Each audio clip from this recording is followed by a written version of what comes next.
Good morning, church. I want to talk with us for a couple of minutes this morning on the subject of having a humble heart. As we continue to look at the Apostle Paul, and as he sits in a prison cell, in some ways experiencing social distancing, locked away, what we clearly see is in those circumstances, the content of his heart, the character of who he is clearly manifested. And in no other greater place than in his prayer life, we see how Paul humbly approaches God. Paul realizes that there are certain qualities, graces, which only God can give to you. You can't manufacture them, but you have to ask God to give them to you. And of course, we know God is generous, and if we ask him, he will give them to us.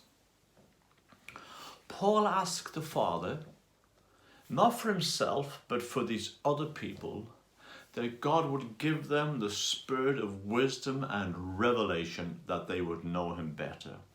Paul realized from his own experience that unless God makes himself known to you, you will never discover him. That is very humbling, and Paul never recovered from that, and he sought to instill into these Christians by example that to know God, it's only God can make himself known to you. Notice that Paul isn't commanding God what to do, but rather he is asking God to give. Micah put it like this: the Lord has told you what is good, and this is what the Lord requires of you: to do what is right, to love mercy, and to walk humbly with your God. Paul would say these statements about himself. He said, I am the least of the apostles. I am the very least of all the saints, and I am the chief of sinners.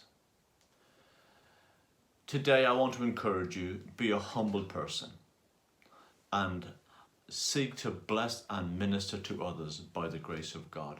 God bless you. Have a wonderful day, and I'll see you on Monday.